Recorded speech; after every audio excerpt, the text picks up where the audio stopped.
And let me, and I think that this is about all that we have for today. And let me encourage our audience to tune in again next week for another informative edition of Comments. Thank you and good morning.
female population, we would, you know, that part of us and tell us. Can I get a mic check? Say your name. Tanisha Gilliard. 1, 2, 3, 4, 5, 6, 7, 8, Good. 9. Mr. Walker. Pastor Kelvin L. Walker, Nashville, Tennessee. 1, 2, 3, 4, 5, 6, 7, 8, 9, 10, 11. I can't count any higher than that. I'll start over. And so what we'll do, we'll have. Is that good? Pastor Walker. You good, Jason? Well, he has to go off headset there. Okay.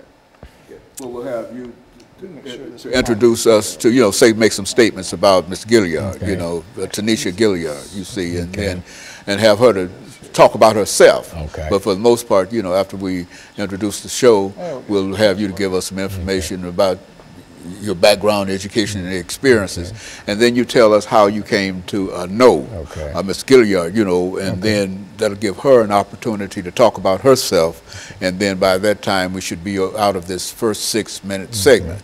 And then we'll come back and we'll talk about some of the challenges of African American youth. You see, I think they're the same challenges that we talked about the last time you were here, and that we've talked about for the last 12 or 15 times, and that I talked about to these young people who just left. Some of the you know, they're all challenges, but I think it gives us an opportunity to make some statements in reference to some of the problems and some of the challenges that some of our young people are having dealing with various things in society today.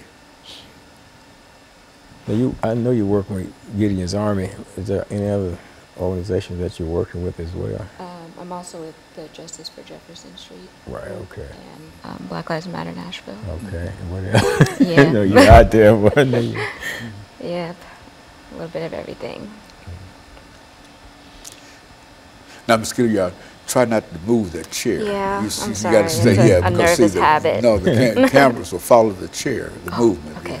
and we'll get shaky results there. Okay, Pastor K. Walker and Miss.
Thank you and welcome to the show this morning.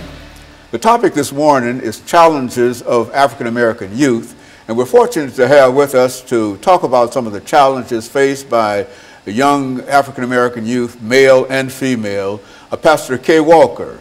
I think that many of us know Pastor K. Walker. He's been with us on many, many occasions, and he's also responsible for helping to bring to this show a number of individuals with special kind of information. And I think today, Pastor, after you make some statements in reference to who you are, why don't you say something about Ms. Gilliard, and then we'll allow her, after you make some statements, to sort of round up us off by talking about herself for 2 or 3 minutes, and then we'll have an opportunity to start the second segment of 8 minutes and talk about some of the challenges. Yes, sir. Well, I'm Pastor Kelvin L. Walker, born here in Nashville, Tennessee, and of course, no stranger to comments with Dr. James Haney, been on here numerous times, just to talk about various challenges and things that in different areas, basically different various topics. And I'm just glad to be here today to talk about some things concerning our youth. And of course, I got with me a young lady that's really active in doing some things and involved with various organizations, Ms. Tanisha Gilliard. And I met her through Gideon's Army, some work that she's been doing with Gideon's Army, which is a grassroots organization that advocates on behalf of the youth as well. So, and I'm glad to, to have her here to talk about some of her experiences and some of the things that she's dealing with in terms of Black Lives Matter and Justice for Jefferson Street and some of the other things that she's dealing with, as well as her work with Gideon's Army.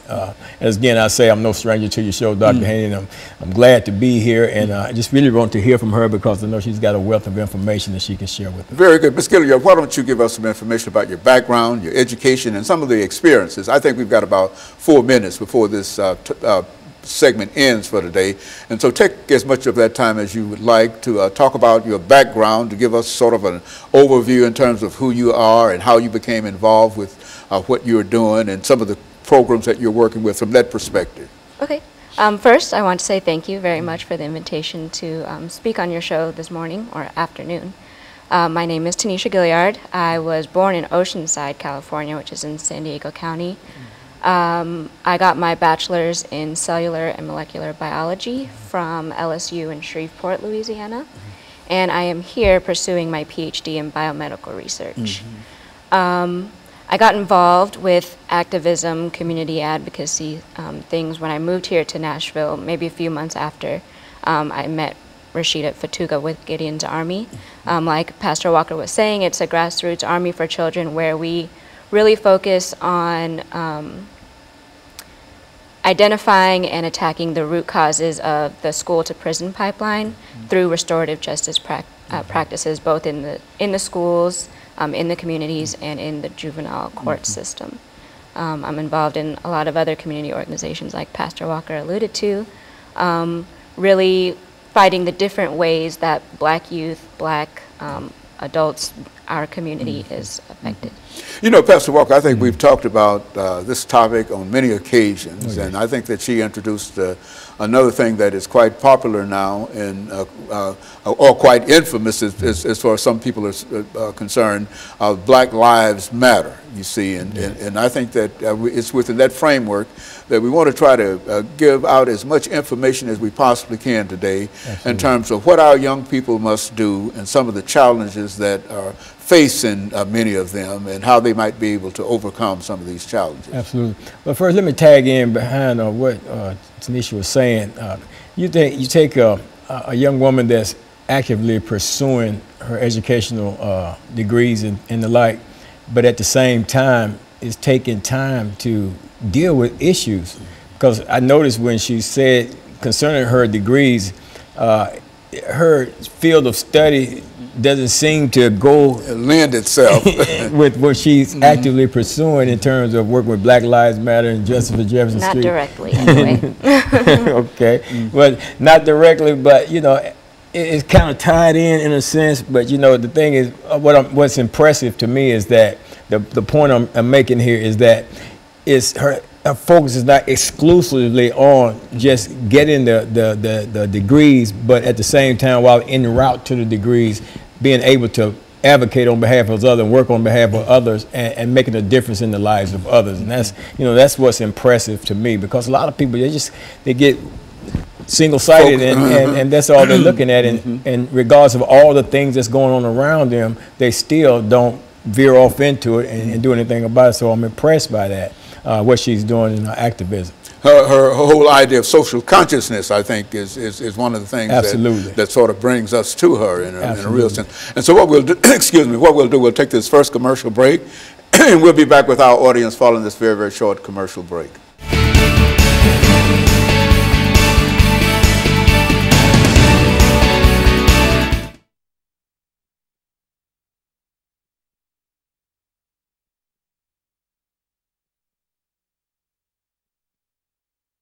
My first time on a TV show or in a recording studio.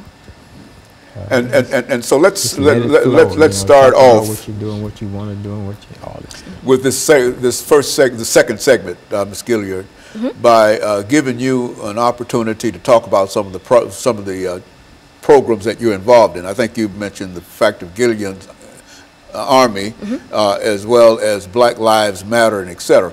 I don't think that many of people know that much about the Black Lives Matter movement outside of what we see on television. And so, as I think you might be the first individual that we've had on this particular program that is intimately involved with that organization. And so you want to, we'd like for you to sort of use as much time as you'd like to use to talk about that. And we'll have 8 minutes for this segment. Okay. And so you'll start us off, with this segment by talking about 3 or 4 minutes, and then Pastor Walker will make some statements feeding on what you have to say, and then back to you. And so we'll go through this for 8 minutes, and then we'll have a commercial break, okay? I don't know if I can take up a full 3 or 4 minutes, but I'll try. Yeah, you just talk. You talk with all those degrees that you have and all that studying that you do. 30 seconds. Yeah, we're not going to let you get out of that. Just talk about yourself. Yeah, I have a hard time doing that.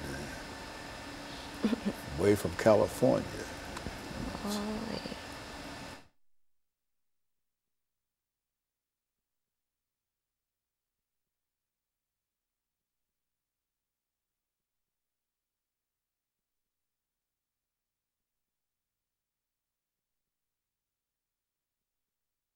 Thank you and welcome back to the second segment of the show for today. We're talking to Pastor K. Walker and Ms. Gilliard in reference to some of the challenges of African American youth, both male and female. And I think, as we often mention, Ms. Gilliard, we might say African American youth, but we know that some of the things that we're talking about here applies to all ethnic groups and et cetera. And the reason we're talking about African Americans here is because we want to highlight that specific part of the population. I think you mentioned the fact that you're involved with the program Black Lives Matter. Yes. Many of our audience might not be familiar with this organization from their perspective. So why don't you take a few minutes to talk about how that organization started and some of the things that that organization has been involved in and some of the things that you're doing in reference to that organization. Okay. So Black Lives Matter as a network originally it started after the non-indictment of George Zimmerman in the Trayvon Martin murder. It started off just basically as a hashtag, Black Lives Matter, in terms of social media and in the news and things like that. But it really took off after the murder of Michael Brown in Ferguson with all of those protests, and there was a freedom ride kind of put together in the fashion of the freedom rides during the civil rights movement, where people from all over the country and even Canada came down to Ferguson to help the community to stage some more protests and kind of get the conversation going about the things that led up to all of this increase in police